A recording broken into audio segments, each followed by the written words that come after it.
тестостерон төмендеді ма, болды, простата басталады, тағы басқа нәрсе басталады. Біреуді мойындап бару ең қиын шақтардың бірі ғой, мысалы. Етеккірдің тоқтауы болады әйел кісілерде. Оны климакс дейді, менструация, менопауза дейді. Оның негізі медициналық тұрғыда жасы 48 пен 52-нің арасы да. Менің бір ғана установкам, менің өмірімде или тозақ, или жәннат қылып жіберуі мүмкін да. Өзінің туған әкесі, анасы қайтыс болғанына жылай алмайды ғой. Өзінің әйелін мамасы қылып алған ғой. Айналайын, егер сен қойныңда қатыныңа сенбесең, сен мына өмірде кімге сенесің? Сен бауырыңды бір сөзбен айтқанда инвалид қылып жатсың. Менде екі жағымда да бар да. Варикоцеледе болғам, паховая грыжада болғам мен. Адамдар жеке терапиядан өтіп кеткенге нәтижесімен біліседі ғой. Мә, бауыржан мырза, бронхиальный астмам кетіп қалды, эпилепсия мазаламай қойды. 35 жылдан бері мазалайтын эпилепсия. Алдында бір самокат айдап жүрген кезде мен иығымды шығарып қайтадан салынды да, бір нәрсе инверсионный перелом деді ма, сондай бір нәрсе болды. Ассалаумағалейкум достар, қалайсыздар, қалдарыңыз қалай? Бізде бүгін қонақта Бауыржан Абилханов, психосоматолог, дәрігер, одан кейін жақында ғана бір Тәнді тыңда деген күшті бір кітап шығарды. Жалпы бүгінгі болатын әңгіме психосоматика жайында болады. Баука бір өзіңді бір таныстырып кетсең, кішігірім. По идее, біздегілер кейбіреулер даже психосоматика дегенді түсінбейтін де адамдарда болуы мүмкін сияқты. Иә. Ассалаумағалейкум баршаларыңызға. Бүгін Алмат өзім бұрынғы танысым, досым.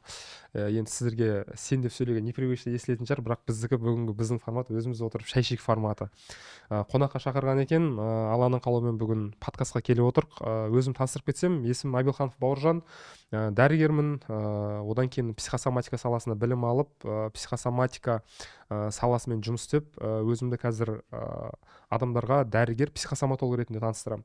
Негізі ең бірінші білімді орта білім алдым колледжде, одан кейін Қарағанды қаласындағы Қарағанды мемлекеттік медициналық университетін бітірдім. Жалпы тәжірибелік не бойынша, дәрігерлік саласы бойынша, ВОП дейді ғой. Одан кейін осы соңғы 4 жылда психосоматика ғылымын үйреніп, осы ресейлік мықты эксперттерден үйреніп, білім алып, осы салада жүрген жайым бар. Енді психосоматика дегеніміз не? Жалпы латыншадан аударғанда психо, ол біздің жанымыз, сома денеміз. Тәнімізде болып жатқан сырқаттардың барлығын ішкі жан дүниеміздегі травмаларды емдеу арқылы сырқаттардан арылуға көмектесетін ғылым түрі бұл.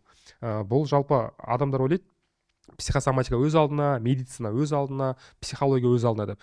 Негізі, енді бір сөзбен айтқанда, по факту айтқанда, бұл медицинская психология дейді да. Бұл медицина мен психологияның қосындысынан шыққан ғылымда. Жалпы бұл медицинаға да жатады, психологияға да жатады, бірақ негізгі айтылған уақытта медицинская психология деп айтылады.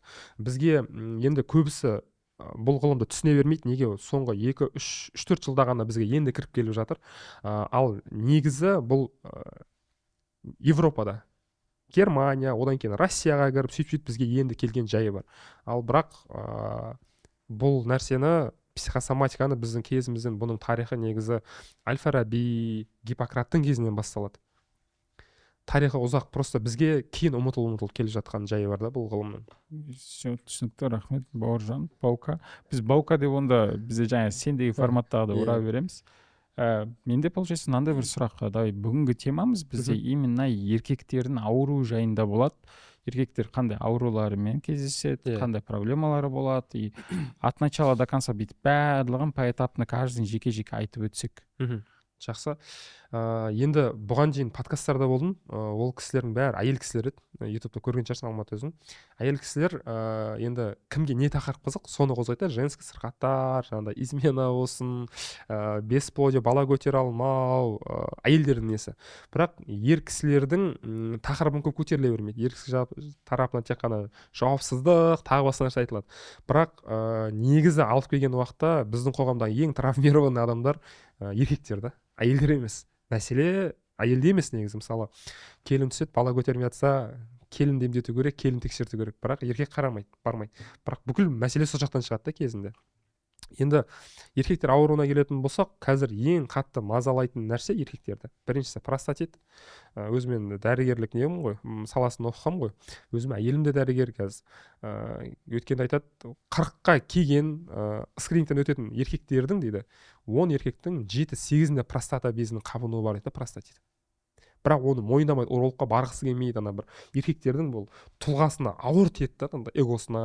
Иә, өйткені біз анандай еркектер шаң жотқысы келмейді ғой. Сен маған бала туып бермей атсың, бала туып бер деп. Ал шынына келген уақытта құрсақтағы баланың жынысының қыз или бала болуы 100% еркекке байланысты да. Оны Құранда да айтып кеткен, иә, ең бірінші. Кейін оны медицина кейіннен өзі көзін жеткізіп Құранның несіне көз жеткізіп жатыр, шын ақиқат екеніне. Бірақ сонда да біз әлі ол нәрсені мойындай алмаймыз. Біздің қоғам әлі ол нәрсені мойындауға дайын емес та. Бұл сынақтардан мен өзім де өттім ғой. Жаңағыдай әйелім құрсақ көтереді, көтере алмай қалады, замерші болып қалады, выкидыш болып қалады. Оны өзім оқиғаларымды да жасырмай айта беремін. Менде осындай проблема болды, былай деп, ауруын жасырғанда аңдамай өледі деп. И енді простата безі мен импотенцияға келіп тоқталайықшы. Қазір ең қатты мазалайтын нәрсе осы екеуі. Біріншісі, жаңа айттық, статистика бойынша простата безі 40-тан асқан еркектердің 10 еркектің 7-8-ін мазалайды. Простата қай кезде болады? Олар айтады, суық тигеннен болады, андай көп отырып жұмыс істегеннен болады. Мысалы, дальнобойщиктар, нелер, таксисттер или болмаса бір орында отыратын офисный работниктар. Медициналық жағын исключать етуге болмайды. Олардың алатын орны бар. Бірақ психосоматикаға келіп тоқталайықшы. Психосоматика не дейді? Бірінші, ол еркектер 40-50-ден асқаннан кейін уже өмірдің мәнін жоғалтып қояды да. Болды, мен уже болды, асарымды асадым, жасарымды жасадым, енді не істеймін деп уже бір сөзбен айтқанда арғы дүниеге жайлап дайындала береді да. Мына жақ қызық емес. И осы кезде адамның ағзасы не істейді? Біздің ағзамыз бейсаналы ғой, бессознательно. Мына жақта программа басталғаннан кейін еркектік энергиясы, бұл жыныстық қарым-қатынас емес, бірінші еркектік энергиясы болады. Әр еркектің өзінің энергиясы болады. Сөйлеген уақытта через экран ұрып тұрады. Оның ішкі внутренний стержені болады. И одан кейін барып жыныстық қатынасқа қарай келеді. Әйелмен қарым-қатынаста жаңағыдай жыныстық қатынасы қаншалықты күшті емес. Қазір витаман деген рекламалар көбейіп кетті ғой. Ол не үшін көбейіп жатыр? Олар статистиканы айтпайды, бірақ зерттеу бойынша жайлап информация сатып алады, естеді ғой. Зерттеу бойынша бар нәрседе просто еркектер оны мойындай алмайды да. Әйел жылап гинекологтың алдына бара алады, менде эндометриоз, бірақ еркек ешқашан бармайды да. Сол сияқты оның тұлғасына бар. Энергиясы түсіп кетті, өмірлік бағытын жоғалтып алды, болды. Мен енді беретін нәрсем жоқ. Жаңағыдай сүйек аурулар, буын аурулары басталады, жайлап бүйтіп еңсесі түсе береді ондай еркектердің. И тестостерон төмендейді осы уақытта. Тестостерон төмендеді ма, болды. Простата басталады, тағы басқа нәрсе басталады. Ол адамдарға кеңес, өмір, мысалы былай да, Алмат қараш, Европаның, ақштың ата әжелерін қарасаң, 60-тан кейін екінші өмірін сүріп бастайды, байқайсың ба? Бала шағаны ұлды ұяға, қызды ұяға не қылды да, екінші диплом алып, көріп жатамыз, 65-ге келген атамыздан летчиктің правосын алды, вертолет ұшуда үйренді. Біздегі 65-тегі аталарды көрсең, жаңағыдай әрең жүрді өзі, үф десең құлап қалайын деп ше. Бұның барлығы өмір сүру салтында, и сосын ментальный здоровьеда адамның барлығында.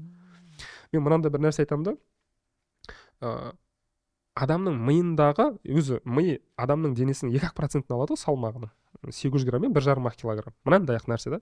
Бірақ осы кішкентай ақ нәрсе, еще сол жердегі бір ғана установка адамның өмірін или тозақ қылып тастайды, или жәннат қылады да.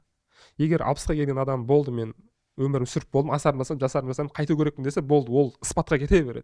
Жоқ, менің әлі жастарға берерім бар, үйренерім бар, иә, тал бесіктен жер бесікке дейін дейді, білім алып үйрену керек дейді. Солай сөйтеміз, оның энергиясы пайда болды, Құдай оған энергия бере береді да. Сол сияқты да, ана кісілердің былай қарасаң, болды, мен өзім үшін өмір сүрейін енді. Мен жаңа хобби, менің өзім арманым бар еді, балалық шақтағы арманым бар еді, внутренний ребенок, олар психологияға жақын. Біздікілер енді психология десе бір аллергиясы бар, психосоматика десең вообще аллергиясы бар. Мен саған псих емеспін ғой дейді, психологқа баратын, психосоматологқа баратын, сөйтіп қашады. Осы кезде спаттың бәрі сол кезде басталады. Простатит. Баука, хорошо, мысалы қара, простатит, я бұл получается өздерінің, егер менің түсінігімде, мен бір түсінгенде, психосоматика сен кез келген бір ауруың бар, ауырып қалатын болса, оның бір если сен өзіңді бір-екі затына кінәлап, тағы басқа әйтеуір бір-екі проблемаң бар, сол үшін бүйтіп шығады деген затты потом түсіндім да мен. Типа жөтелсем не үшін жөтеліп жүрмін деп. Бастан өткеннен кейін іші. Мұрын бітеліп қалса не деген сөз деп сөйтіп бастады да. Мен до этого басында скептикпен қарайсың, қуама деп. Хорошо, енді простатамен өйтіп жүрген адамдар, мысалы мен бір түсінетіндігім, еркек баспен там біреуді мойындап бару ең қиын шақтардың бірі ғой, мысалы. Ана жерде даже сен ауырып өлейін деп жатсам да сен даже неге больницаға бармайтын адамға сен өзің кінәлісің мынандай болып жатқанына деген затты естісе бітті ғой ана вообще бармайды ғой жігітше ғой.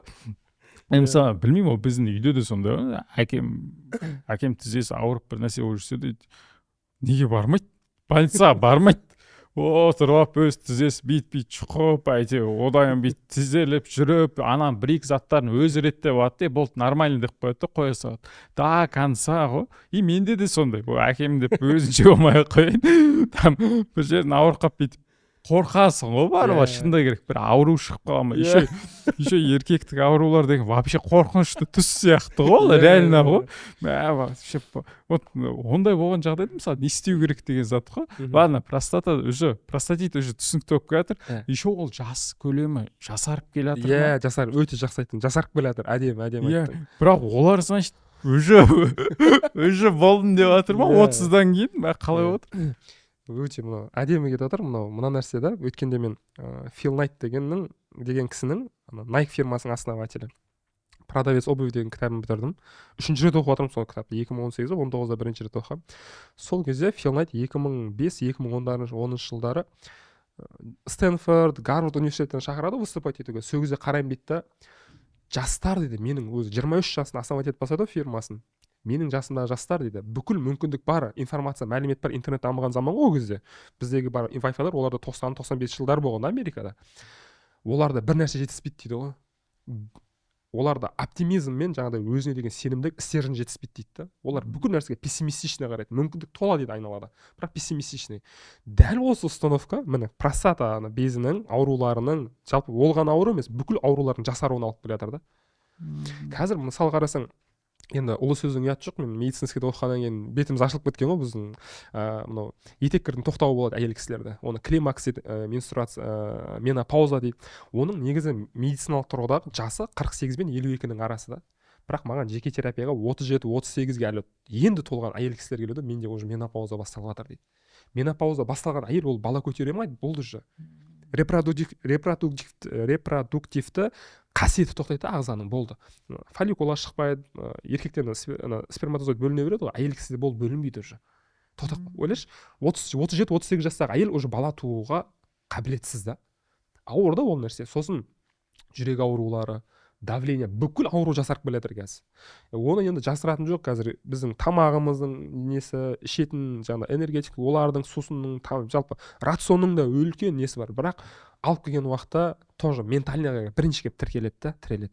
Информационный нагрузка бар, социальный қысым бар біздің қоғамның, жаңағыда бір мақалдар бар ғой, 30-да орда бұзбасаң 40-та қамал ала алмайсың деген.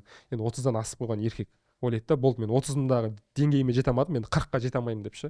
Бірақ қаншама кәсіпкерлер бар ғой, Макдональдстың несі историясы, Coca-Cola фирмасының основателінің историясы, KFC болсын, бүкілін қарасаң бәрі 40-50-ден кейін басталған да.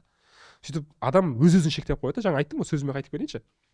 Мидағы 1,5 килограмм шығатын ағзадағы бір ғана установка сенің адамның өмірін, бір ғана адам, мысалы менің өмірімде или өзің өмірің, менің бір ғана установкам менің өмірімде или тозақ, или жәннат қылып жіберуі мүмкін да. Осыдан келіп шығады да. Аурулардың бәрі жасарып кетіп жатқаны содан да. Хорошо, жасарып кетіп жатыр. Енді, значит, еркектердегі ауруларға жаңағы келетін болса, жаңағы простатит бар. Простатит жаңағы өзінің мақсатын жоғалтып алған кезде ол. Ол еркектер үшін өзін қолға алу керек қой. Қолға алу керек. Так, соберись тряпкада, пах еткізіп ұрады ғой приколдар, сол сияқты. Өзіңді қолың ал, айтады ғой жаңағыдай, сен 40-50-ге келдің ба, сен болды, ары қарай дайындалма, сенің кейінгі ұрпаққа артынан келетқан анандай. Абай Құнанбаевтың бір сөзі бар ғой, алдыңғы толқын ағалар, кейінгі толқын інілер, кезекпенен өлінер, баяғыдай көрінер дейді да, бір қара сөзінде айтады. И тура сол сияқты да, сен уже алған опытыңды бөлісу керексің да. TikTokта қазір нелер шығады ғой, 40-тағылар 30 жастағы не кеңес бересіздер, 30-тағылар 20-ға не кеңес бересіздер деп ше. Ол 20 жылдық, 30 жылдық тәжірибені адам 1-2 жылда сығындысын аса, ол не да? Ойлашы, қандай керемет та. Сол сияқты да, беру керек та, олар өмірдің мәнісін табу керек та, олар каким-то образын табу керек. Қаласа, білмеймін, біреуге әйел тек қана өзінің өмірлік мәні болса, екінші әйел алсын или үшінші әйел алсын. Еркектерге қазір ұнап кететін сияқты олжа, білмеймін, өмірдің мәнін ашу керек та олар. Енді былай ба? 60-тағы екінші әйелдегі бәрінде аурулар жазылып кеткен. иә солай болады да. Өйткені ана екінші әйелінің жаста болатын болса соған соответственно болу үшін не қылады ғой. Ей, мен ақсап қалған шал емеспін деген сияқты ше. Қазір осы ертең подкасттың осы жерін қиып алып сторисқа еркектер салайын деп тұр ғой, пытырлап тұр. Сөйтіп әйелдер жек көрейін деп тұр ғой. Мына қақпас бір нәрсе. Красотада шығу үшін оказывается екінші. Бұны не үшін айтып отырмын, просто енді еркектер мәз болып қалсын деп отырмын ғой, бір жағынан жаңағы 40-тан 50-ден асқан. Екеумізге мысалы Алмат, енді мен сені біраздан бері танимын, сен мені біраз жылдан бері танисың.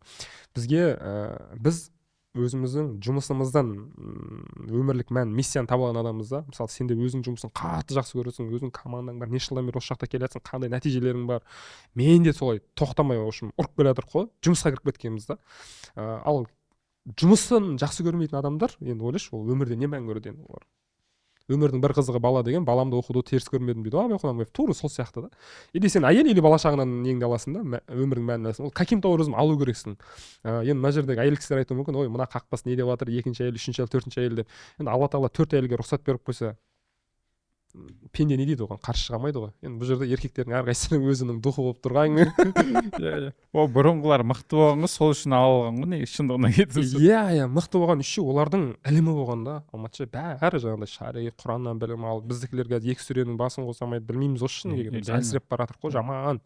Хорошо. Солай. Одан кейін біз онда ауруға қайтадан келсек, тағы да мысалы часто келетін андай бас аурулары бар. Мысалы көп андай ер адамдарда там бас ауруы көп жиілі кездеседі, одан давлениесі бар.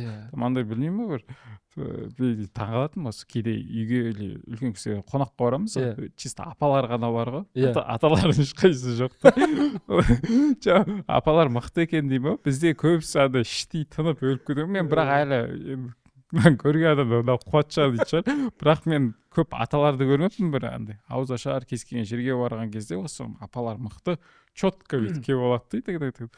К сожалению, аталарымыздың көбісі енді марқұм болып дүниеден өтіп кетеді. Сонымен возможно бұл да бір себеп шығар деген ғой. Қандай да бір іштей тынып жүреді мысалы. Қандай біз эмоцияны көрсете алмайсың, бір бас ауыру. Давай бүйтейік. Бірінші бас ауруға тоқтайық. Ой, бас ауыру қалай бөлінеді, не істейді? Еще сен өзінің жаңағы білімің бар ғой? Врач, дәрігер ретінде. Сонымен қосып айтсан, вообще күшті болады. Мен негізі таңғалып плотно ашып келетсің да тақырыпты, жаңа айтып отырсың ғой, аталарымыз көрінбей қалды, осылай деп ше. Бүкіл нәрсенің уже сенің сұрағының ішінде уже жауабының бір 30% бар да, соған таңғалып отырмын да мен. Мына жердегі нәрсе, жаңа простатиппен қосып импотенцияны айтамын дедім ғой, импотенцияны айтып кетсем, или сразу бас ауруын өтейін ба? Давай импотенция. Мен қорқатын темаларды аттап өтіп отқан. Просто ана ғой, еркек кісілерге мойындау қиын ғой, бізге мойындау қиын. Енді жаңа айттың ғой, ол кісілер эмоциясын шығарып үйренбеген. Біз просто жылай алмаймыз ғой. Маған жеке терапияға еркек кісілер келеді, не то что еркек, әйелдер де келеді. Өзінің туған әкесі, анасы қайтыс болғанына жылай алмайды ғой. Соған өзін кінәлі сезінеді. Басқалар оған кейін айтады ғой, мынаның көзінен бір жас аққан жоқ, тас екен деп айтады ғой, қызы или баласы деп. Соған өзін кінәлап қояды. Неге? Ол адамдарда ролевой модель жоқ та. Жылама деген нәрсені алып қойған, тәрбиемен беріп тастағанда алып қойғанда олар жыламау керек деп ойлайды да. Бірақ кесе өмір байқа ана грузды 5 жылдан бері арқалап келе жатыр да, ана паническая атакасы бар, өзін кінәлайды, бүйрегі ауырады, бауыры ауырады. Тура сол сияқты әйел кісілер анандай ғой, эмоцияның адамы. Біз еркектер ақылға саламыз барлығын. Бірақ ақылға салудың қажеті жоқ та. Негізі Алла Тағала адамға сезімді бекерден бекер бермеген. Ақыл алдай алады. Ол жаққа шайтанға рұқсат бар кіруге, уәсуасаға. Сезімге Алла Тағала рұқсат бермеген кіруге шайтанға. Біздің жүрегіміз ғана бар ғой, адам денесіне бір кесек ет бар, ол жерге шайтан кіре алмайды, сол жақтығында ол жүректі, сезімдер жүректен шығады. Ойдың бәрі жаңа арам ойдың бәрі мидан шығады да, еркектер сол үшін қуат та негізі. Әйел кісілер жылағысы келсе жылай салады, күлгісі келсе күле салады, эмоциясын білдіруден қысылмайды. Енді бәрі емес, енді көпшілігі. Еркек кісілер эмоциясын тұншықтыра бергеннен кейін аурудың бәрі басталады. Енді импотенцияға келейікші. Жаңағыдай жыныстық қатынаста еркектің жыныстық қабілетінің төмендеп кетуі қай кезде болады? Бірінші, ол еркектер өзінің әйелін, мысалы бір сұрақ қойып жүрсем ба? Импотенция деген негізі не? Простой былай айтатынбыз. Мына не ғой, бір сөзбен айтқанда, еркек пен әйел жыныстық қатынасқа не қылады, қосылады ғой. Еркектің дәл сол жыныстық қабілетінің төмендеп кетуі ғой. Барынша мен әдемі әдепті қылып жеткізіп жатқанымда, әйеліне деген жаңағыдай қосыла алмауы да. Қалай да бірақ жыныстық мүшесі в общем тұрмайды да, бір сөзбен айтқанда. болды, Вот мен енді барынша жеңіліп айтуға тырысып жатырмын ғой, тұрмайды уже бір сөзбен айтқанда. Ол неден болады? Бірінші, ол кісілер өзінің әйелін мамасы қылып алған ғой. Мамасы болды. Енді өзіңде неше жылдан бері тұрмыс үйленгесің, әйелің саған тұрмысқа шықты, бір 5-10 жылдың арасында жақтап қалды. Менде де солай мысалы. Отбасыда қалай жаңағыдай әйелің бүкіл жағдайын жасап береді, нәксең тағы басқа. И бессознательно әйелі еркекке уже әйел емес мамасы болып кетеді да. Жаң қолын жу, тамақ жейміз. Жаң келіп отыра бер, нан тура бер. Жаң ананы істеп жүрші, шай демдей салшы. Байқап жатырсың ба күнделікті неде? Әйел кісілер отырып жұмсап отырады да, оны еркек байқамай қалады ше.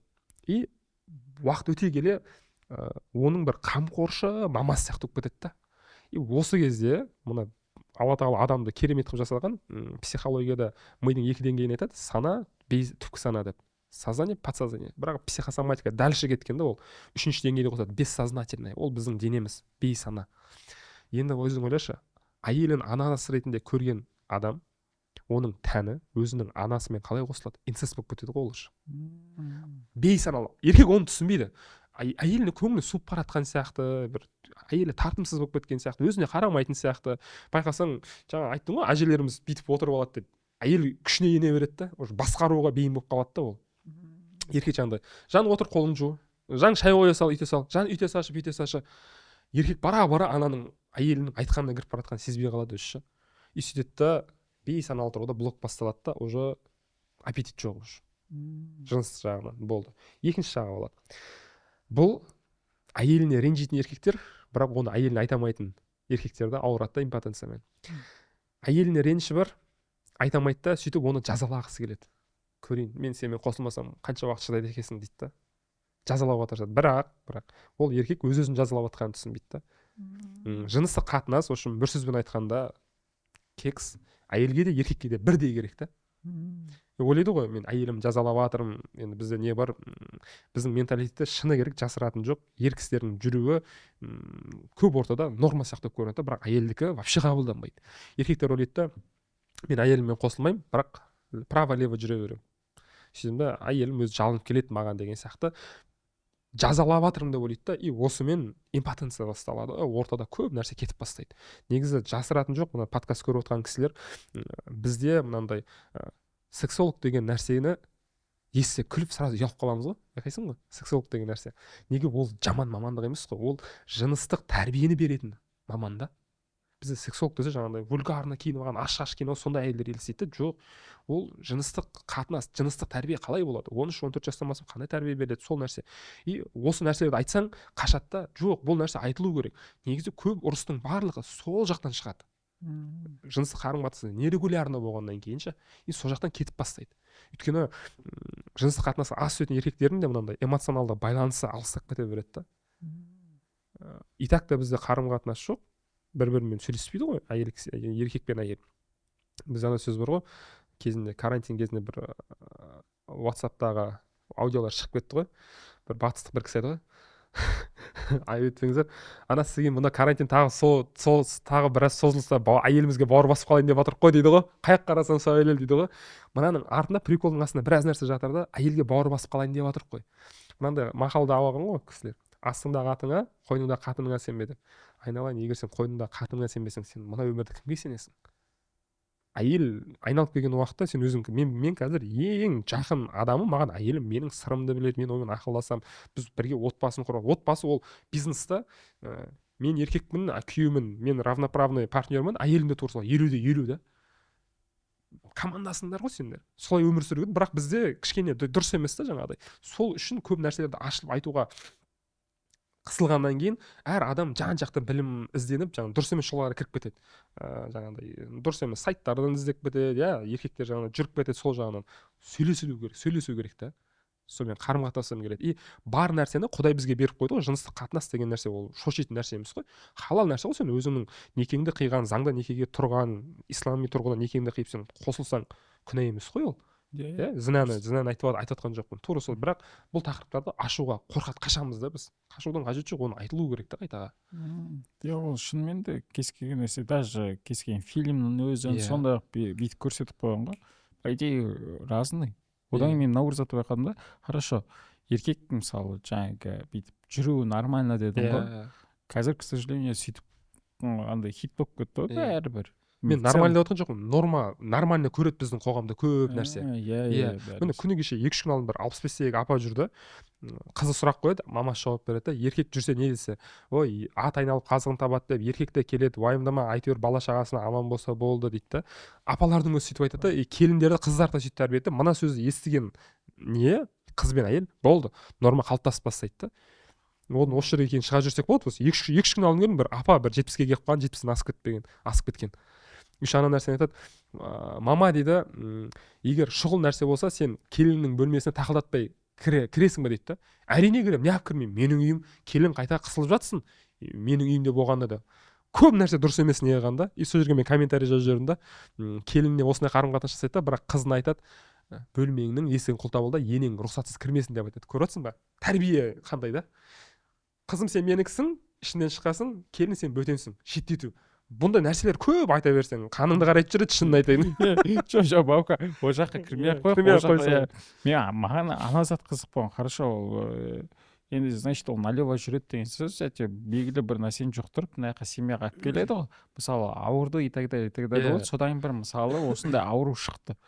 Там импотенция болды, гонорея, сифилис кетті. Тағы бір ауру шықты. Оны да психосоматикаға байлау жүре ме или жоқ па? Вот сол сұрақ қой. Мен түсініп отырмын, конечно, ол өзінің ответственный ғой, барды, істейтін тірлігін істеді, жұқтырып алып келді. Бірақ мына жерде бүйтіп мынандай ауру шыққан кезде, по идее, научный деп отырған қаншалықты дұрыс дегенім ғой. Бұл научный емес, бұл психосоматика емес, бұл полнейший тупизм, чистый тупизм да, чистейший дейінші, қалай айтсам болады.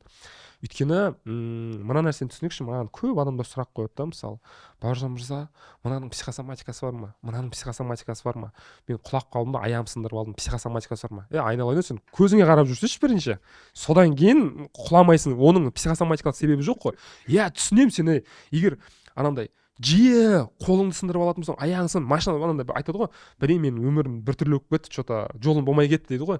Егер жолың болмай кетсе, оның бір психосоматикалық себебі бар да. Ал сен 5 жылда бір рет, 10 жылда бір рет, 20-30 жыл өмірің келіп, аяғыңды или қолыңды бірінші рет сындырып алсаң, оның психосоматик себебі жоқ қой. Айналып көзіңді ашып жүр, болды, көзіңе қара. Жаңағыдай машинаңды или велосипедіңді дұрыстабай да, сол сияқты. Барлық нәрсені психосоматика тақай беруге де, тіре беруге де болмайды. Жаңа айтады ғой, Бауыржан мырза, мен үнемі түшкіремін, үнемі жөтелем, оның психосоматикалық себебі бар ма? Егер де ол түшкіру, жөтелу бір аурудың көрінісі болса, или болмаса атопический шығу тегі белгісіз, диагноз қоя алмай жатыр, бірақ сені жиі мазалап жатса, оның себебі бар. Енді сен бүйтіп отырып деп жөтелдің да, отыр. Мен неге жөтелдім екен? Осының психосоматикалық себебі бар ма деген, ол тупизм ғой, былай ойлап қарасаң да. Сол сияқты ғой. Адамдарға айтамын, бүкіл нәрсені фанатизмге еріп, нәрсеге тіре беруге болмайды. Сенің сифилис, гонорея жұқтырдың ба, білмеймін, бір трипак дейді ғой, өзі бір ауыр нелер бар ғой, ол еркектің аталық ұрық жасушаны спермазоид жеп қояды. Оның психосоматик себебі жоқ, сен жұқтырып жатсың. Ол атам заманнан келе жатқан нәрсе. Тура сол сияқты, сен оны жұқтырдың ғой, болды. Сен қорғануың керек еді, или вообще в идеальном случае бармауың керек еді. Все, түсіндім. Сол зат қой. Себебі мен таңғалып отқан ғой, жаңа айтып отқан кезде шынымен ауру бар, оның бәрін психосоматика. Или там жөтеліп жатсың шынымен. Сен просто білмеймін, салқын ішіп қойдың ба, или там бір жерде мұздап қалдың ба, қатып қалдың ба, сол үшін де болып қалуы да мүмкін ғой. Енді кезек біздегі жаңағы бас ауруы. Не үшін еркектердің, или вообще в общем, ол по идее еркектер, әйелдер деп бөліне ма, негізі бөлінбей ме, или в общем, ма? Бас ауырды. Мысалы, любой медицинский кітапты оқысақ, мен өзім 9 жыл оқыдым деймін же, Қарағандыда оқып бітірдім. Бас ауыру, еркектердегі бас ауыру, әйелдердегі бас ауруды ешқандай кітапта бөліп көрсетпеген. Патофизиология болсын, жаңағы патанатомия болсын, барлығында бір бас ауыру, ішкі аурулар пропедевтикасында. Бірақ мынандай прикол бар ғой, Инстаграмда, ТикТокта шығып қалып жатады. Бір әйелмен күйеуі тұрады да, арқасында 11 баласы тұр да, европалық кісі, астына прикол жазып қойыпты да, когда у жены не болит голова деп қойған. Тура сол сияқты да, жаңағыдай әйелдердің отмазкасы ғой ол, жаңағыдай жыныстық қарым-қатынасқа түскісі келмесе, мен басым ауырады еді, жатып қалады. Бұл статистика бойынша 80% әйелдерде болатын нәрсе екен да. Бұл отмазка, в общем, кең таралып кеткен отмазка да. Түсіндің ғой? И бас ауруының өзінің себебі бар. Бірінші, бұл адамдар өзінен өте көп нәрсе талап етеді. бірінші бұл адамдар идеальный әке болу керек, идеальный күйеу болу керек, идеальный бала идеальный қызметкер, идеальный бастық болу керек. Еще бір күннің ішінде да бұның бәрі. Бірақ біз барлық фронтта идеальный бола алмаймыз. Сөзің ойлашы, сен бизнеспен де айналысасың, шығармашылықпен де айналысасың, медицинамен де, психологиямен бәрімен айналысасың да, бірақ бүкілінде номер один бола алмайсың сен. Сен қай жаққа көбірек фокус қойдың, қай жаққа энергия көп бердің, қай жаққа көбірек махаббат салдың, сол жақта сен номер один бола аласың. Ал сен бірден 5 саланы ұстап алып, мен күшті дәрігер, психолог, жаңағыда психосоматолог, кәсіпкер болуым керек деген нәрсені басынан шығарып таста. Сен махаббатыңды отбасыңа қойдың ба, жұмыс жағыңда не особо күшті болуы мүмкін. Или жұмысқа акцентіңді, махаббатыңды бердің ба, отбасыдан сен ол нәрсені аласың да. Баланс ұстауға тура келеді сол сияқты. Тағы айтамын, Фил Найттың кітабы сол нәрсені жазғанда, ол кісі многомиллиардный Nike деген феномен ғой. Әлемдегі бір 90-95% адам Nike деген атын естіген, хотя болмаса киімін көрген, свуш знагын көрсең, галочканы бәрі таниды да. Бірақ отбасыға бөле алмайды да, ол тура сол сияқты. Осы нәрсені түсіну керек та. Бұл адамдар қабылдай алмайды да, өзіне талап көп. Бас ауыру, мен де осы 3-4 жыл алдын бизнесте жасап жүргенде қатты басым ауыратын еді. Мойным ауырып қалады, миозит, түсінбейтінмін. Кейін психосоматика келгеннен кейін, өзіммен жұмыс істегеннен кейін кетті ғой. Сол жерде туырсында да мен идеальный күйеу болу керекпін, идеальный бала болу керекпін, идеальный басшы болу керекпін, бәр нәрсені идеальный істеу керекпін. Бірақ бүкіл салада бірінші бола алмайсың сен. Осыны түсіну керек. Екінші, ол адамдар 1 апталық или 1 айлық жұмысты 1 күнге сыйдыруға тырысады. 15 жұмыста болады да, басып жұмыс істейді, бірақ Алла тағаланың энергиясы бізге берген шектеулі, уақыт шектеулі. 24 сағатта үлгермеген істей алмайсың. Еще олар делегировать етпейді ондай адамдар. Өзім істеймін дейді. Сөйтті да 15 жұмыстың 12-сін істейді. Істелінбеген 3 жұмыс қалды. Енді отырады да ол. Істелінген 12 жұмыс оның көзіне көрінбейді. Істелінбеген 3 жұмыс көрінеді да, сол үшін өзін гнобить етеді, самокритика, аутоагрессия кетеді. Сен мынандайсың, сен қатырмадың, сен жалқаусың, сен тряпкасың, басталады. Сөйтті, осы кезде самокритикамен бас ауыру басталды. Еще плюс Инстаграм көресің. Иә, біреудің успехын көріп, жаңағыдай мен анама 3 бөлмелі квартира, келініме, жаңағыдай балама, ініме деп сонымен келеді да басталады андай загоняться ету. Иә. Біз онда бүйтіп түсе берейік онда. Жайлап жақсы келатырық та қойды. Бірақ бірінші төменден бастап кетіп, жоғарыға шығып кетті. Айтты. Еркек адамды 2 бас болады деп. Иә. Жоғары жақ бастан бастайық. Содан мойын дейік. Мойын ауыру. Еще бас ауруның екінші бір себебін айтып кетейінші. Бұл жаңағы бірінші себебі. Бұл 2 себеп, просто бас ауру 2-ге бөлінеді өзі. Бірінші чисто бас ауру, бұл дәрі ішкенге қояды, бұл 2-3 сағаттан артық ауырмайды. Екіншісі мигрень деген ауру бар. Мигрень. Бұл бас ауруы 2-3 сағаттан 2-3 күн, 1 апта, 1 айға дейін созылады. Екінші цитрамон кетанап ішкенге қоймайды. Үшіншіден көңіл айну құсымен жүреді. Уже. Бұл ауыр түрі да. Мигрень ауруы мазалайтын еркектер, олар кезінде өзі қалаған оқуға түсе алмаған жігіттер ғой. Папасының, мамасының айтуымен бір оқуға түсті. Ол білмеймін, музыкант болғысы келді, бірақ юристтік оқыды да ол. Қазір бір прокурорма бір жерде бір жұмыс істеп жүр, милицияның жұмысын. Бірақ кезінде ішкі жан дүниесінде бір әнші болғысы келді, или болмаса бір бизнесмен болғысы келді да. Өз өмірін өзі сүрмей жатқан адамдар да ол. Өмір менікі, ішіндегі таңдаудың, шешімнің барлығы әкемдікі или анамдікі да.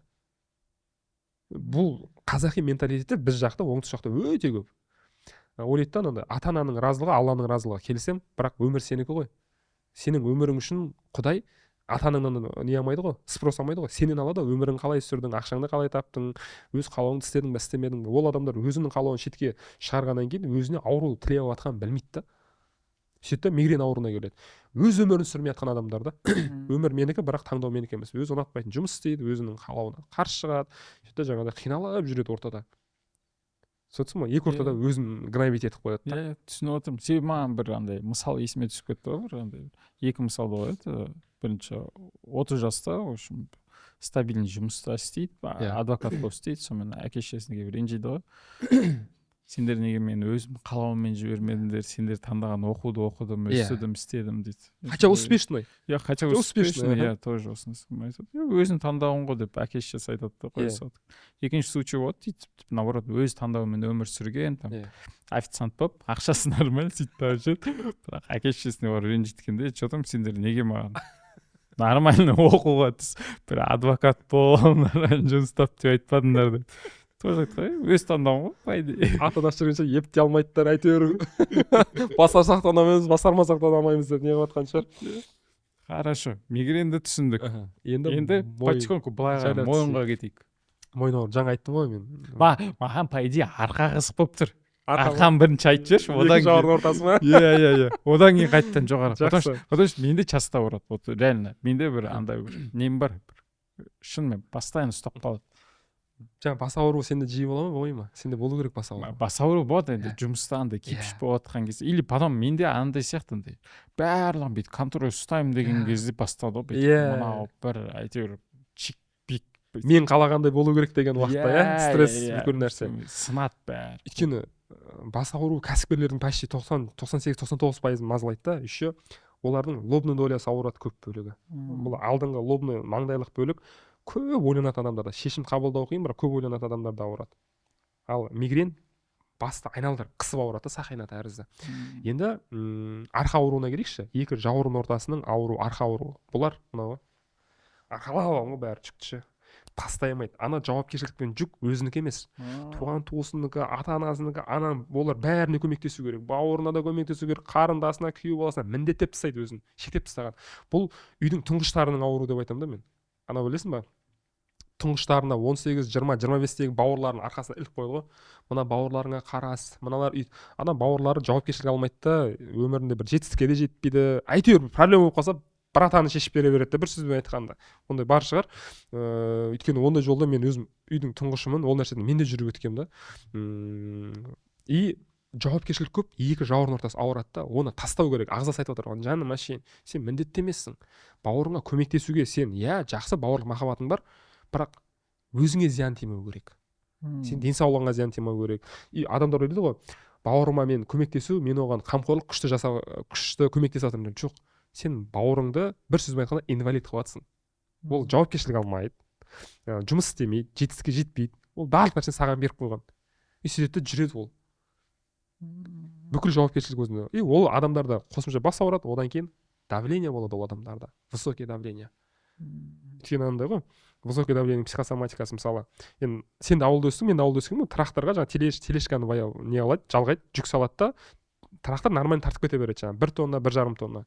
Арқасына тағы 1,5 тонна екінші тележканы қосса не болады?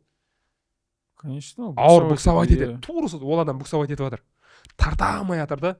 Анау сол кезде машинаның суы қайнап кетеді, система охлаждения. Тура сол сияқты давление, система охлаждения да көтеріліп жатады, сигнал беріп жатады. Мен көтере алмай жатырмын. Тасташы айналайын мынау. Өзінің күні бар, күнін көрсін, өзінің миы бар. Құдай айтқан жоқ қой. Мына екеуің ортақ ми, ағаңа, ініңе, сен ананы сүйреп жүр деген жоқ қой. Әрқайсыңа бір-бір миы берді ғой. Тура солай да. Ананың миы өзінде бала шағасын алып жүре алатын жауапкершілігі бар да, бірақ өкінішке орай тәрбиенің бір кем тұсы дейінші. Осы нәрсені мейір махаббат, бауырлық махаббат деп ойлайды да беріп қояды. Ал сен бауырыңа зиян жасап жатқанын көп адам түсінбейді оны.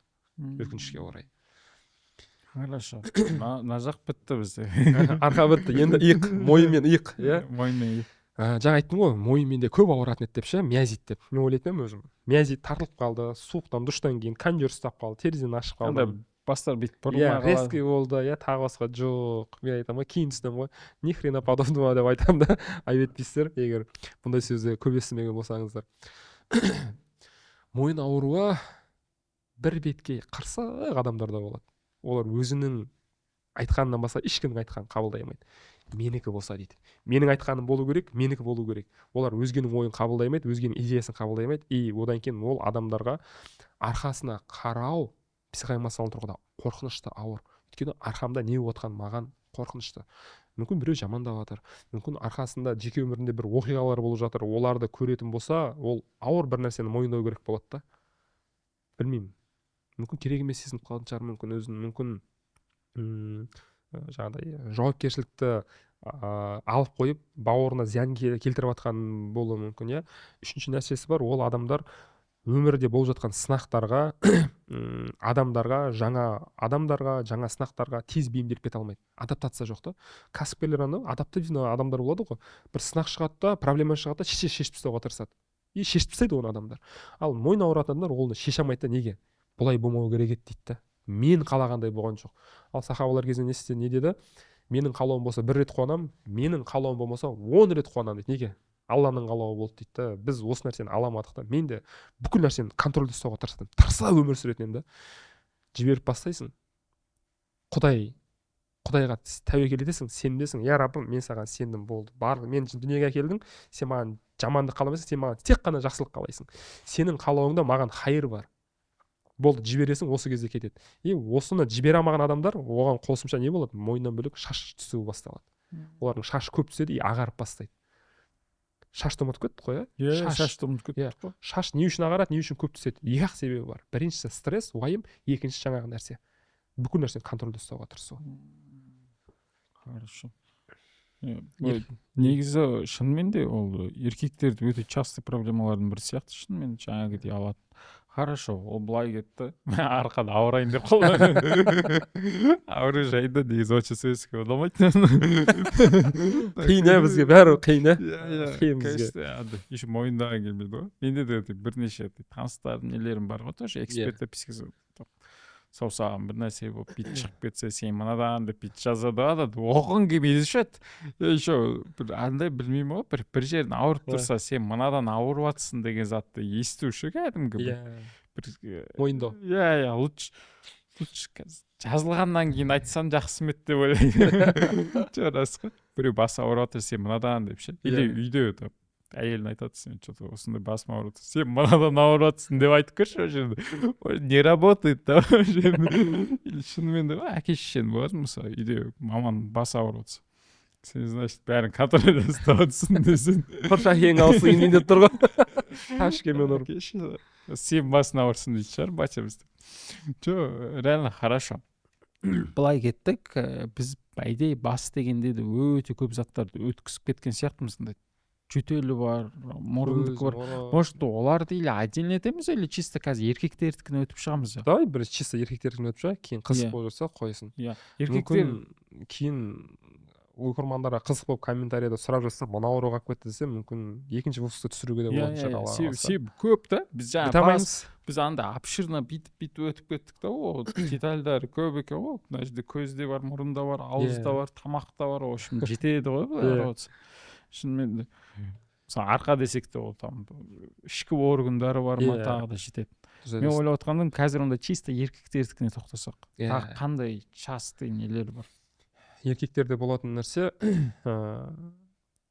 грижа, бел ауруы, бірінші омыртқаралық тесіктердің протрузиясы, грижасы, екіншіден грижа живота бар. Ол ішкі ағзалар жағында, ішек сыртқа қарай шығып кетеді. Одан кейін варикация болады. Жаңағыдай умаға қарай шығып кетеді. Еркектердің аурулары өте көп. Негізі ең көп не қылатын осы омыртқа аурулар еркектерді айналып өтіп жатқан жоқ қазір. Протрузия, грижа, остеохондроз, сосын әйелдер көп мазалайтын холка дегендер. Соларға тоқталсақ қалай? Жақсы, соларға тоқтайық. Шынымен де мен дөйтуандай грижа дегенді басында түсінбейтінмін ше, өзі расымен. Кейін ғана оға бастады қасындай. Бел ауруы не істеген кезде сен одан кейін мысалы грижаны бір айтып түсіндіріп, потом неден шығатындығын бір айтып кетсең жақсы еді. Жаңағы айтқандай, мен сол сенің сөзіңді қазір ескеріп отырмын, медициналық жағынан тоқталшы деп ше. Енді Аллаға шүкір, білім жеткеннен кейін медициналық жағынан ашып кетейін. Бірінші, омыртқа аралық дискілердің асатка беру отыру, протрузия, одан кейін грижаға алып келеді. Ол қалай асатка беру? Мен андай ғой, айтсам ба, дәрігерлер тек қана бір тақалған кезде ғана мынау мойным ауырып жатса қаяққа барамын, или қолым шығып кетсе қаяққа барамын дейтін адам ғой, шындығы керек ше. Маған бір бүйтіп 5-ші класстан адам. Болды, барынша қарапайым жеткілікті түсіндірейін. Мына екі жұдырықты омыртқа деп алайық, омыртқалар қатарынан орналасады. Екеуінің арасында дискі болады, майда шеміршек болар, шеміршек. Бұларға қан тамыр тіке бармайды да, екі ортада тұрады бұлар. Қан тамыр айналып өтеді бұлшық еттермен. Енді бел ауру протрузия қалай болады? Осы ортадағы шеміршек қысылып бастайды ғой, екі омыртқа бүйтіп бір-біріне жақындағанда бұл асатка береді да, отыра бастайды. Сөгізе бұның жан жағынан шығатын нерв талшықтары болады. Солар қысылады негізі. Оң аяғым қақсайды, беліммен қоса сол аяғым қақсайды деген не? Осыдан келіп шығады. Екі омыртқа арасындағы нерв қысылғанда ол бел ауырады, одан кейін оң сол аяққа қарай береді, балтырға береді, санға береді. Еще бел аймағынан адамның денесіндегі ең үлкен нерв талшығы шығады. Нервное волокна, седалищный нерв дейді бұл нәрсені.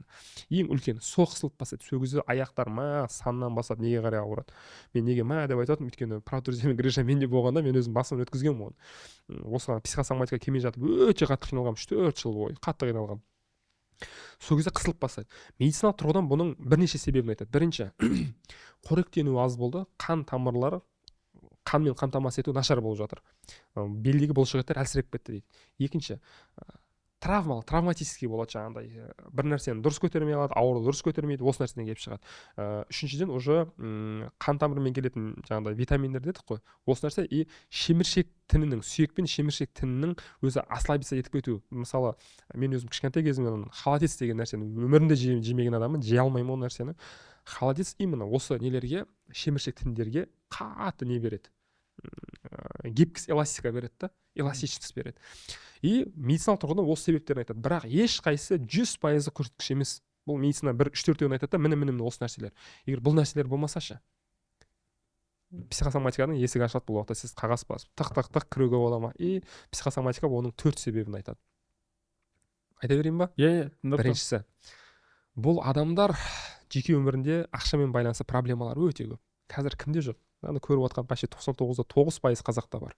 Айтады, ол қалай болды дейді да.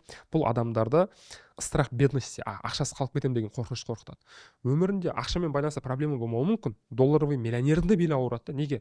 Дефицит мына жақтан да. Өйткені бәріміз долларовый миллионердің баласы болып туылып, долларовый миллионер болмадық қой. Барлығы кейін өз-өзімен көтерілген ғой. Ақша тауды, бірақ қорқыныштан арылмаса, ақшамен байланысты проблемасы болмаса да дефицит мына жақта да, ол ертең ақшам бітіп қалса не болады? Үй сатып алды 100 миллионға, 300 миллиондық үй көреді да, соған ұмтылып бастайды. Ақша ешқашан жетпейді ғой. Ақша қаласаң қанағат жетер дейді да, тура сол сияқты. Екіншісі, страх будущего. Олар болашақтан қорқады. Ертең күнім не болады? Ақшамды көбейте аламын ба, жоқ болып кетті ме? Диплом, ипотека, кредит, машина, болашақпен байланысты қорқыныштар. Олардың үші қосымша аяқ ауырып бастайды. Шпоры, аяқ қақсауы, ұюы деген сияқты қосымша. Үшінші себебі бар. Бұл тур жаңағыдай арқасы жауырын ауыратын адамдардікі. Арқасын арқалаған жүк өте ауыр. Физикалық түрде мен оны арқалап көтеріп жатырмын, бірақ психоэмоционалдық тұрғыда анандай көтере алмай жатырмын. Не вывозит дейді ғой, тура солай, уже болды, ауыр шыдамайды, белім қылт етті да, жібер деп жатыр. Төртінші себебі бұл еркектің әйелдің жыныстық қатынасқа деген физиологиялық мұқтаждығымыз бар ғой біздің, шахват дейді, либидо дейді, соның өтелмеуі. Ол шынымен половой акт дұрыс болмай жатыр, или аз болып жатыр, или ләззат, кайф көп сыйламай жатыр, или болмаса дефицит тоже мида, оған өзіне жетіспей жатыр. Осы 4 себебі бар. Протрузия, грыжаның, бел ауруының.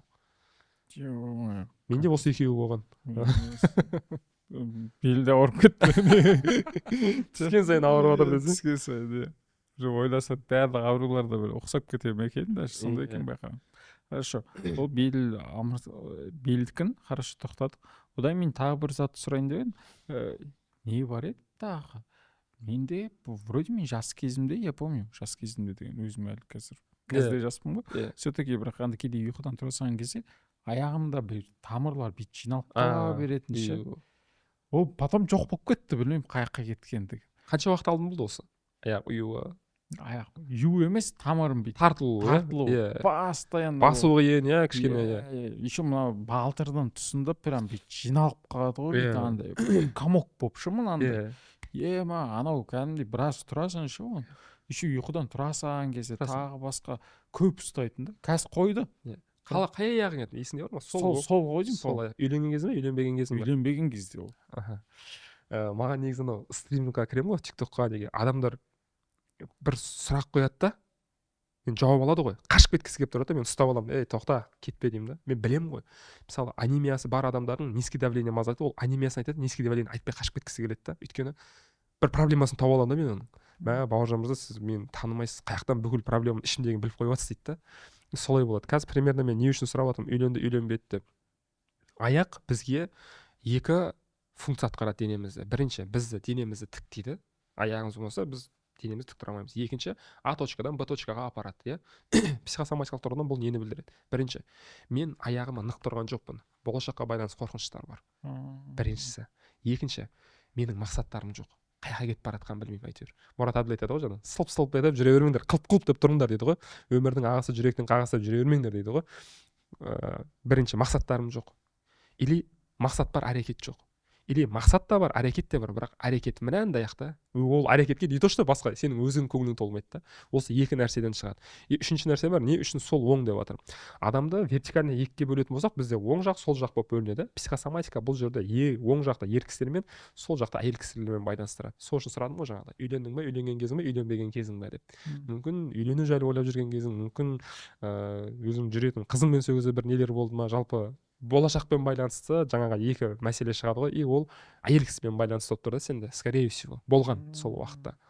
Хорошо, қашып кетейік. Арасы не ғой одан кейін, хорошо, былай қарай келсек, сенде шықты ма жаңағы нәрселер? Я негізі өзім таба алмай жүрген кездер болды, но мойындап себебі менде де съемка саласына бір 25-27 жасымда келдім ғой. Кейіннен өттің, иә, типа одан кейін білмеймін, ол қашан ауырғанда есімде жоқ. Одан варикоцелия жайында. Қай жағында оң сол сен? Жоқ, болған жоқ. Менде бірақ арасында бір табылып тұрады сол бір жас кездерде. Одан кейін андай бір екеулерін операция істегендерін көріп басында қорқасың да, апарып тексеруге де қорқасың да, қашып кетіп жүрдім да сонымен. Білмеймін, бар ма жоқ па, сонымен жоқ болып кетті ғой деймін әйтеуір. Жаңағыдай айтып мән бермесек болды. Главное қарамаңдар деп өтіп кетейік деп. Иә. Или там андай ауырып қалған кезде де өзі больницаға барған кезде тура сондай анализдерді көріп жүріп бір емделіп кетесің ғой. Менде де әлі соған сенемін. Хорошо, варикоцелия жайында айтсақ. Иә, оны жасырудың вообще қажеті жоқ та. Менде нормально. Мен уже білесің ғой, қанша жылдан бері мен терапиядан өте көп өтемін. Мен қазіргі күнге дейін өтемін. Саған айтамын ғой, кеше бір орыс маманға жазылдым, шетелдегі орыс университетке тағы тапсырдым, жаңағы МИГИФқа тапсырдым деп айттым ғой саған, сол сияқты. Менде уже принятие келе жатыр да, жаймен бар. Мен өзімнің бывший абьюзер екенімді не қыламын. Балапан дейді ғой, сен қайдағы измена деп, сол сияқты мындай мойындауға енді жайлап қалып қиын, бірақ еңбекпен келе жатыр да. Менде екі жағымда да бар да, варикоцелияда болғам, паховая грыжада болғам мен. Екі операциядан болған студент кезде. Біреуі сол колледж оқитын кезім, ол кезде ата-анаммен бірге тұрамын, біреуі уже Қарағандыда университет оқитын кезім. Папа мамалар Шымкентте қалды, мен Қарағандыда оқуға түстім, сол жақта 9 жыл жүрдім ғой. Менде біреуінде бірінші не пайда болды, варикоцелия пайда болды колледжде оқитын кезде. Ол неден пайда болады? Варикоцелия олардың қорқынышы материалдық дүниемен байланысты. Ақша, кредит, диплом, машина, үй деген сияқты. И мен қазір есіме түсіремін да, менде не үшін варикоцелия болды десем, папам айтады ғой маған, бауыржан, сен жұмыс істемейсің, сабағыңды оқы. Бірақ енді жігітсің ғой, 16-17 жас колледж оқитын кезің, қызбен жүргің келеді, вечерге ар жақ бер жаққа барғың келеді. Кімнен ақша сұрайсың? Папаңнан сұрайсың. И сұрау ыңғайсыз. Жұмыс істейін десең, жұмыс істеме деп айтады, оқы дейді. Енді арсан айтады да папалар біздің жаңағыдай, менің балам жұмыс істемейді жаңағыдай, не қылсын деген сияқты ше, мен қамтамасыз етіп жатырмын ғой деген сияқты сондай нәрсе болатын бе білмеймін ғой, енді папам жұмыс істеме дейтін тұғын. Сол кезде варикоцелия болды менде. Қазір кейін анализдеп көріп отырмын ғой. И ол адамдар өмірінде болып жатқан проблеманы бірден анандай разым шешіп тастағысы келеді, ауыр нәрсені бірден көтерілгенде байқайсың ба, фук етіп шығады. Мынау ішкі іштің бұлшық еті бірден күшенгенде қан тамыр или ішек фук етіп сыртқа қарай шығып кетеді да. И оның 3 стадиясы болады. Біріншісінде қатты шығады, ол кіріп шығып жүре береді. Сенікі бірінші стадия болғанда шыққан кезде сен байқадың или сәл ауырады, бірақ кіріп кетті да, мынау қалыптасып бітісіп кетті. Екіншісінде уже ұзағырақ шығады. Үшіншісінде қатты шығады, үшіншісі уже операцияға алмаса болмайды, өйткені некрозданып кетеді. Менікі екінші стадия. Екіншісінде ауру сезімі болады, сен оны сезесің, солай. Грыжанікі да тура сондай. Бұл менде паховая грыжа уже университеттің бірінші ма екінші курсында түскенде болды. Тоже жаңағыдай стипендиядан құладым, үйге айта алмайсың, ақша жетпей қалады, уже жеп ішуден қысылып басасың, проезд табылмай кездер болады. Хотя медицинада оқисың. Медицинада оқығаннан кейін сен жаңағыдай ату или болмаса тех сияқты универде болғаннан кейін қосымша алып жүре алмайсың да жұмысты. Сен таңғы сағат 8-ден сабаққа кіресің, кешкі сағат 5-6-да бірақ шығасың. Не то что сен ұйықтауға уақытың аз болады, сабақ оқу керексің да. Келдің, тамақ жедің, одан кейін сабаққа кірісу керексің. Ол сабақтар үшін миыңа оңайлықпен кіре қоймайды. Химия, биохимия, биофизика дегендердің барлығын ауыр оқисың ғой. Сол кезде болған екен. Стипендиядан оладым, ақша жетіспейді. И осы кезде содан 3 жыл уақыт өткеннен кейін менде протрузия мен грыжа басталады. Сол кезде ойладым ғой, қой бауыржан, мынау болмайды, осы егер дәрігер болатын болсаң, или сен жақсы табатын дәрігер болу керексің, или болмаса қосымша бизнес ашу керексің деп. Сол психосоматика себебі осы нәрсе. Хорошо. Мен есіме түсіп кетті бір зат. Біз жаңа белді өткен кезде белдің грыжасын айтпай кеттік ше. Грыжа мен протрузия екеуі бір ғой? Екеуі бір ма? Иә, протрузия мен грыжа. Айтып отырмын. Иә, протрузияда мынау асадка береді да, кішірейіп қалады да, бірақ әлі жарылып кеткен жоқ та ол. Грижада жарылып кетеді да, болды, енді оны жарылған жерін алып тасталып, ананы несін, өзі кольцосы болады, фиброзный кольцо дейді, домалақ, соны қалпына келтіру керек болады да, ол уже операциясыз істелінбейді. Протрузияны алуға болады, операция көп адамдар айтады, мысалы грижаның операциясынан кейін мен адам болмаймын, уже 3 килодан артық көтермеймін. Жоқ, барлық нәрсе мида.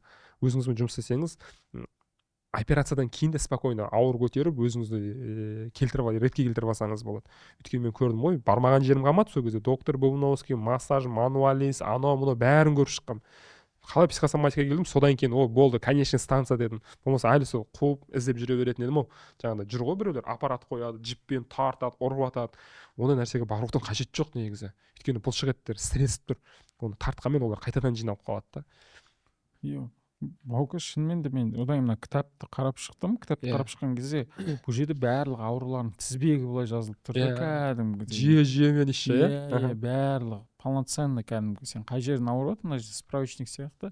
Просто ашып салып бүйтіп оқи салуға болады екен. Одан кейін бұл жердегі кітапта вроде барлық ауру қамтылған сияқты. Одан психосоматика бойынша өзің айтын алғашқы кітап дедім. Қазақ тіліндегі алғашқы, қазақ тіліндегі. Себебі қазақ тілінде деген шынымен де өте жақсы. Дәлін айтайын, потому что ол еще қаншама еңбек, шындай керек. Ол даже дұрыстап жазудың өзі де еңбек қой негізі қазақша. Қазіргі таңда біз андай қазақшаның өзін жетістіріп сөйлей де алмаймыз ғой, шындай керек. Аралас сөз болғаннан кейін. Таза қазақша кітап жазу деген меніңше кәдімгі үлкен жетістіктердің бірі. Осы жайында айтып кетсеңіз кітап. Енді Алмат, саған бәрін білесің ғой, кадрдың арқасында деп отырмын, мен қанша ақшам кеткенін айтым, қанша уақытым кеткенін, қандай қиыншылықтар болды, сенімен бөлісіп отырдым ғой, енді жақсы қысқасын. Кітап 5 ай уақыт кетті шығуға. Кітап жазу былай келген жоқ та, Давай кітап жазу нишасы высокомаржинальный, мен кірейін. Ондай нәрсе болған жоқ. Мен өзім психосоматикалық кітаптардың бәрін орысша оқитын тұғым. Лиз Бурбо болсын, Луиза Хей болсын, Валерий Синельников болсын, Франц Александр болсын, Гиппократтың шығармалары болсын, жаңағыдай трактаттар тұрады ғой интернетте, Википедияны ар жақ бер жақтан тауысың, жинап оқисың, медициналық білімдер оқисың, бәрін орысша оқимын. Маған проблема жоқ, оқи беремін. Бір күні саламын да, мына кітапты бітірдім деймін, или сатып алдым дедім, бітірдім дедім, күшті оқысаңыздар болады, психосоматика тұрғаннан и комментарийға жекеге дайрект етеді, бауыржан мырза, мына орысша екен, қазақшасы бар ма? Сұрап жатыр, қазақша бар ма? Ойлаймын ғой, блин, қанша адам сұрады бір күннің ішінде. Қазақша кітап шынымен жоқ. Ешкім жазбаған, тоже түсінбеймін. Енді біреудің қолы тимеді, біреудің желаниясы жоқ, біреу ақшаның көтінен кетті, білмеймін енді кімнің қандай мотиві бар. Мен ойлаймын, блин, неге жазбасқа, давай жазайық. Ойлап қараймын да, бізде ана нәрсе ғой. 30 жасымда кітап жаздым десең, не өмір көріпсің сен? 30 жасында кітап жазасың да деген адамдар да бар да. Блин, мен айтамын, Америкада 15 жасар бала кітап жазған да. Ол не көрді деп ойлаймын да, мысалы ойлап қарасаңшы, бірақ айтады ғой жаңағыдай, ақылдылық ол жасқа байланысты емес. 60-қа келіп те өмір көрмеген адамдар бар ғой, мысалы өз ауылынан шыққан жоқ, өз ауылында қартайды. Шетелге де шығып көрген жоқ деген сияқты, сол сияқты. Ол нәрсеге байланысты емес. И сол кезде ойлаймын да, давай мен жазайын. 9 жылдық медициналық білімім бар, ауруларды медициналық жағынан аша аламын. 4 жылдан бері осы салада жүрмін, психосоматикада. 7 жылдан бері психология саласында жүрмін. Неге ашпасқа дедім де, сонымен жазам деп бел будым. Сонымен не керек? Ешкімге айтқан жоқпын. Сөйтем да, 2 ай бойы күніне осы бір күнде 9 сағаттап жазған кездерім болды. Жазбаған жерім қалмады. Үйде де жазамын, офисқа да барам, кофейняға да барам, кітапханаға да барам. Үйдің алдындағы анандай аллейка бар ғой, двордың арасындағы ЖК-да. Сол жерде де жазамын. Жазып 2 ай жазамын. Сонымен редактор тауып ол кісіге берем. Ол кісі редакциясын өткізіп жатқанда жаңағыдай грамматикалық қателіктер, тағы басқасын көріп жатқанда, мен қосымша тағы 1 ай толықтырамын бұны. Сөйтіп 3 ай бойы жазылады. Одан кейін келесі барлығын жинайды, редакцияны қосымша общий өтеді. Сөйтіп 5-ші айына келген уақытта верст дизайнерден мұқабасы, ішкі нелер істелінеді. Ішіндегі суреттерін келтіру, оның бәрі жұмыс екен. Сөйтіп жүрген уақытта мен біраз нервімді да беріп қойдым. Өйткені дизайнердің өзіне бір 3 маманға барам ғой. Ең соңында 3-ші кісі алла жарылқап, жақсы маман, ақшасын төледім. И сонымен Алланың қалауымен 5 айда шықты. И осы бір кітаптың өзіне ойлашы, 2,5 миллион теңге кетіп қалды ғой.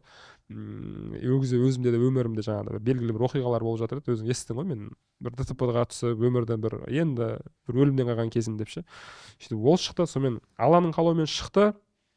Аудитория өте жақсы қарсы алды. Қазірдің өзінде 500-ден аса дана сатылып кетті. Адамдар үш жаңағыдай отзыв жазады ғой маған.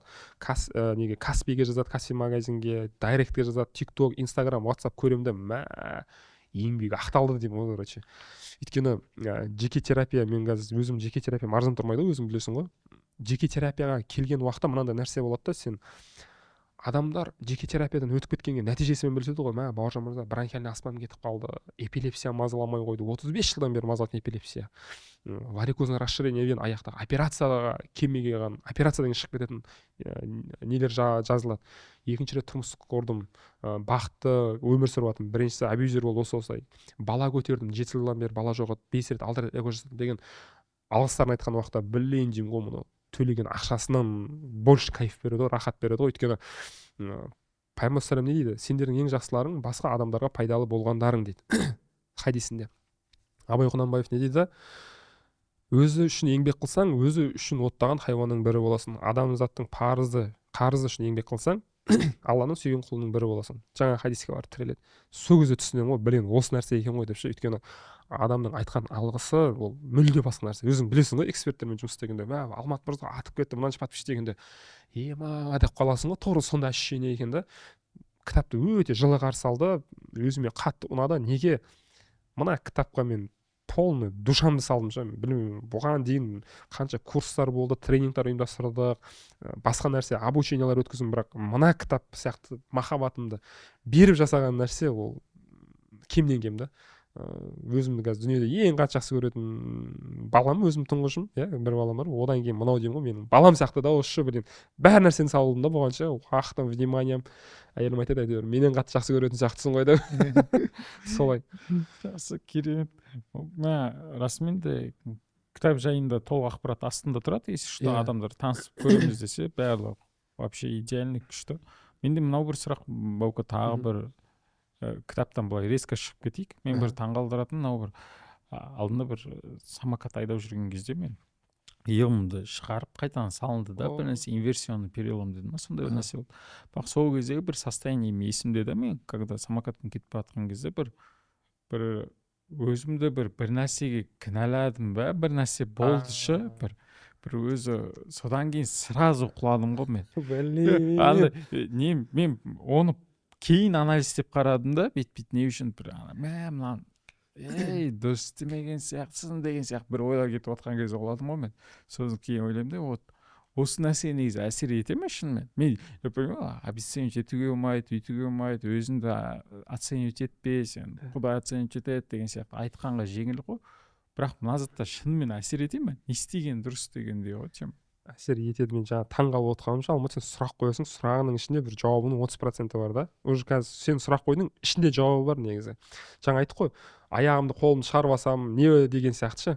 Мен тағы айттым ғой, егер келеңсіз оқиға, несчастный случай сізде жиі болатын болса, бұл уже психосоматика деп. Ал егер сен 10 жылдан бері бірінші рет істеп жатсаң, ол не емес. Бұдан кейін жиілеп кетсе, онда оның психосоматика себебі бар деп. Жаңа сен айттың ғой, өзімді кінәлап келе жатырмын дедім, бір сөзіңде. Постоянно бір нәрсеге ұшырап қалатын адамдар, жаңағыдай күйіп қалады, бір жерін бір бәлеге қалады, сындырып алады. Жиі ол машинасында ұрып бір бәле қап ай деп не болып кетті деген уақытта шығатын нәрсе да. Бұл адамдар іштей өзін кінәлайтын адамдар. Өзін кінәлайды и еще кінәлі сезінеді. Чувство обвинения бар и чувство вины бар. Түсінесіздер ма? Ол неге өзін кінәлайды? Білмеймін. Әйелімен қарым-қатынасын дұрыс реттемеген үшін, ұрысқаны үшін, ұрғаны үшін, или болмаса бір туған туысына көмектеспеген үшін, или болмаса ата-анасы жағынан бір туысқан жағынан қысым болып сен тәкаппарланып кеттің, бізге көмектеспей қойдың, тағы басқа. Адам өзің вопрос кетеді ғой, білейін.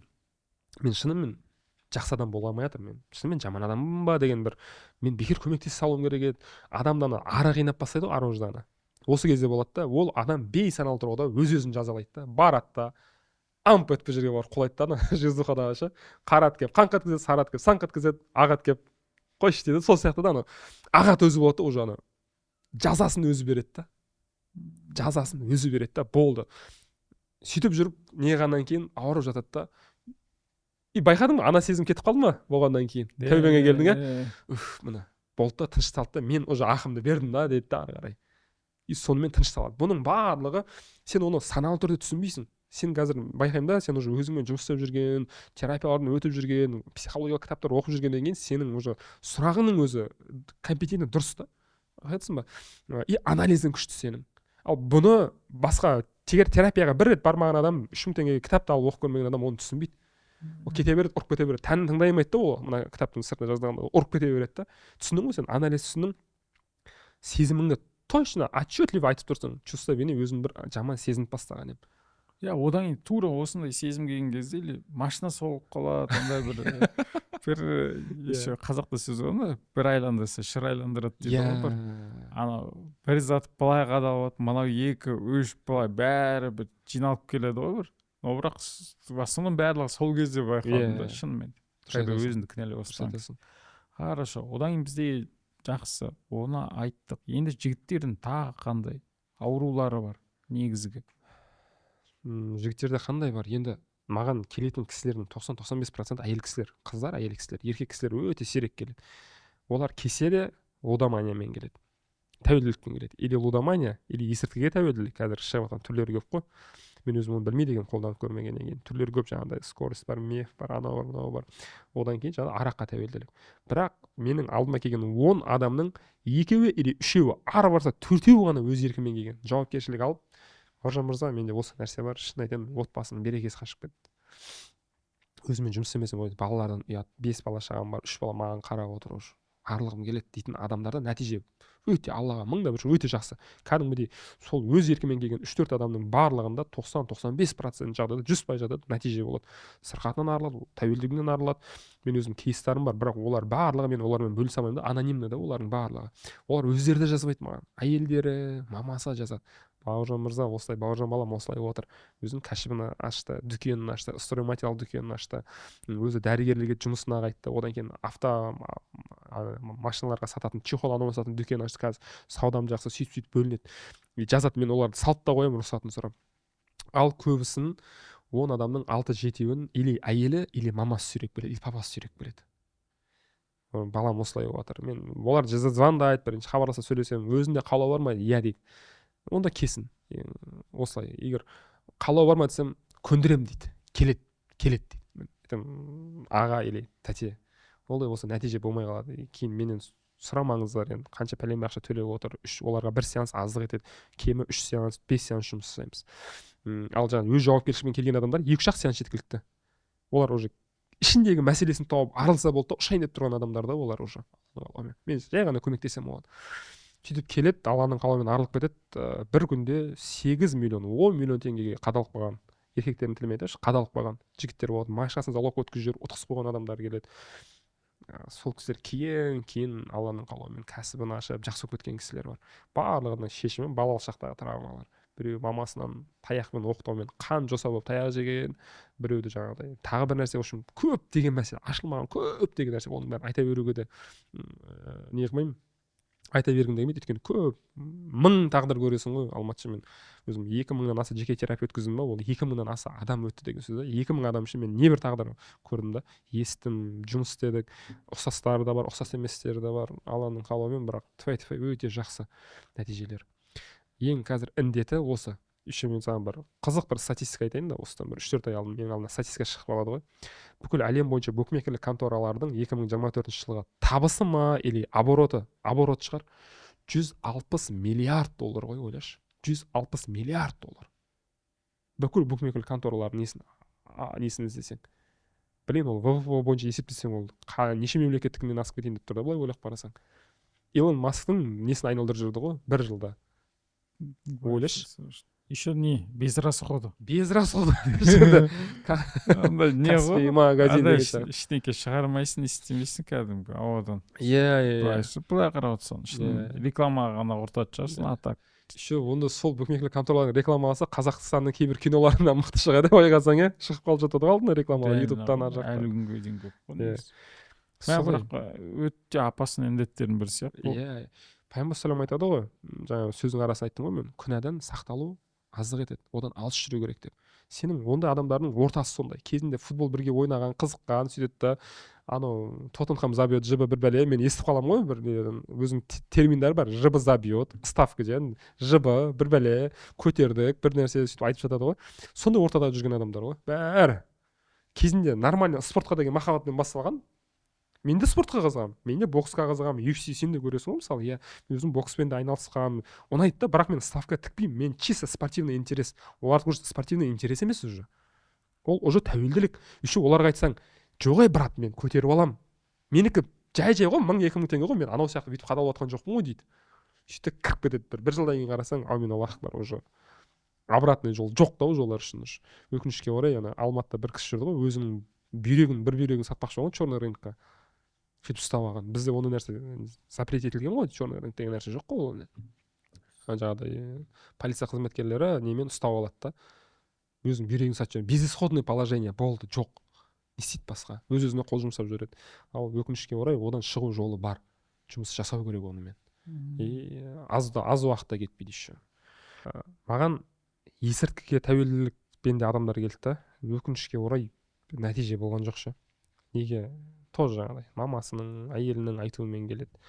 Одан нәтиже шықпай мен қойдым. Лудоманияларды қабылдаймын, бірақ өз несімен кесе. Одан бөлек шизофрения бойынша маған жазатын адамдар көбейіп кетті. Шизофрениямен жұмыс жасамаймын.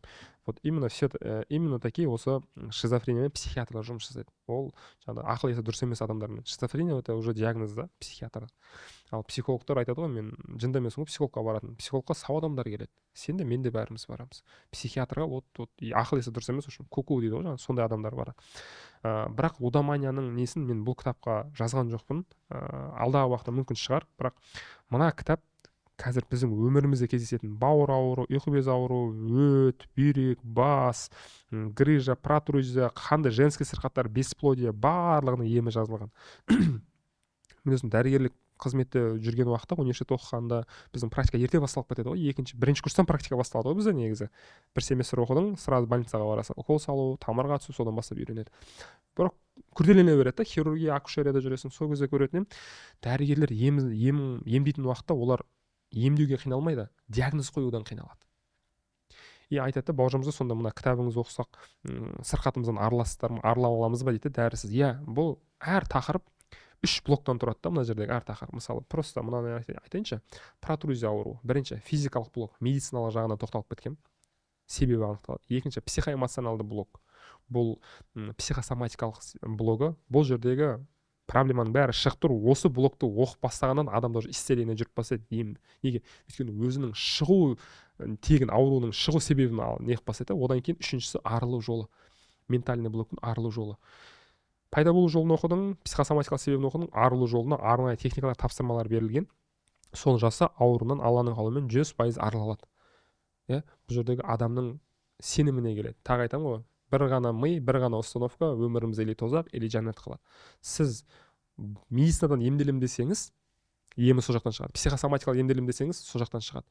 Алла Тағаланың жаратқан сырқатында емде проблема жоқ қой. Пайғамбар салам айтты ғой, мына дүниеде кәріліктен басқа сырқаттың барлығын емі бар деді. Не үшін онда шизофрения, ракқа ем жоқ десеңіз, біздің ғылымның, медицинаның дамымауы, или болмаса бизнесқа айналып кету, фармакологиялық бағыты.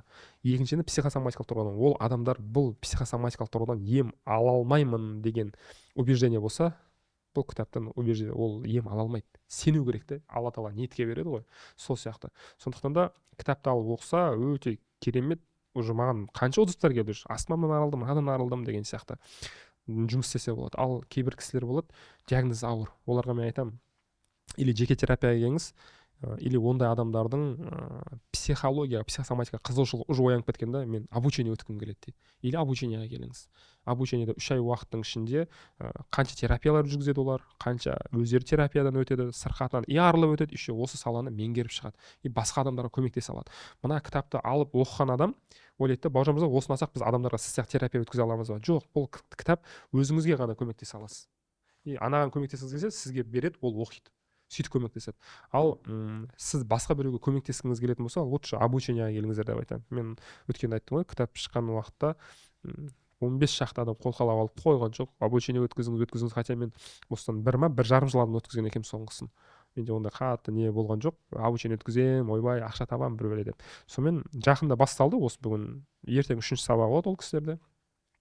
Желающийлерді алып оқытып бастап жатырмын. И ең қызығы, маған келетін адамдардың барлығы, ең көп бөлігі медсестра, фельдшер, кардиолог, біреу реаниматолог келеді, бір кісі онколог, біреу педиатр, біреу тағы басқа медицинаның адамдары да мен дәрігер дегеннен кейін ол кісілерге сезеді ғой, менің біліктілігімді біледі, аузымнан шығатын сөздерді көреді. Бұл кісі жаңағыдай білімі бар, халтурщик емес деген сияқты ше. Медицинада енді Қазақстан бойынша номер 1 дейді ғой, номер 1 университеттің алдында медициналық. Оған Асфендияров та, МУА да ондай тең келе алмайды. Өйткені тарихы, кадрлары өте мықты ол уақытта. Ректор кезінде еврей болды, одан кейін қазақ әйел кісі келді. Бірақ тарихы бар, основасы, фундаменті өте мықты университет. И психосоматиканы да тура солай ресейлік нелерден, адамдардың алдым мен. Оған қоса мынаны гибридтеп жүрдік та медициналық тұрғыдан. Сонымен бір уникальность, менің уникальностьім соладан шығар, дәрігерлік нем болғаннан кейін. Алланың қалауымен енді Алла тағала абырой беріп, қазір обучениеға келіп жатқан адамдар көп, жеке терапияға келіп жатқандар, кітапқа, хотя жеке терапияның бағасы жақында көтеріліп кетті. Оны өзің білесің ғой, айтайын ғой саған. Жақсы. Солай. Білмеймін, бүгін мощный контент болған сияқты. Мен еркектердің темасын көп қозғамай айтамын. Бүгін кәдімгідей еркектер бір марқайып, бір өкініп, бір боқтап қалған шығар ішінен. Көрсе екен деп тілейміз. Мен сияқты қашып жүрмейдім ба? Біз кезінде екеуміз сияқты қашып. Бұл кісі көрсе екен деген ниеттеміз шынымен де. Потому что көбінесе әйел адамдардың нелері жақсы жинайды да, бізде де білеміз ғой контент барысында. Итак, мынау подкасттан кейін келесі выпустарды, возможно, чисто әйелдердің ауруына қатысты қылып шығарамыз. Оларда бірақ көбірек просмотр болады всегда ше. Потому что еркектерді бір байқағанымда, даже осындай жақсы пайдалы нәрсе жасайсың ғой, бір комментарий жазбайды ғой, бір лайк боқтайды десең, бір лайк та баспайды, бір андай не бөліспейді. Бұл мен ойлаймын, бұл подкаст көп просмотр жинайды, бұйырса рилстар. Неге? Әйелдер көріп күйеуіне жібереді или сторисқа салады. Қазір біз енемізбен, күйеуімізбен әйелдер сөйтіп сөйлеседі ғой, айтамаған нәрсесін сторисқа салып отырады ғой, сол сияқты поделиться етіп. Бұйырса сөйтіп жинап кетсін, шынымен. Иншалла. Если көріп отқан жігіттер болса, давайте қолдайық. Надеюсь, пайдалы болды. Сонымен Баука саған рахмет келгендігіне, шынымен де. Астыға тағы да комментарий жазып кетіңіздер. Егер белгілі бір сұрақтарыңыз, тағы выпусктар, бір нәрсе керек болатын болса, кітап жайында толық ақпарат, обучение жайында толық ақпарат, барлығы астында пошагово полный көрсетілген болады. Думаю, болды? Жақсы, рахмет Алмат, сен шақырғаныңа. Алла қаласа сенің каналыңдар оқырмандарға өте пайдалы бір мощнейший бір контент болды деген ниеттемін. Рахмет үлкен шақырғандарыңа.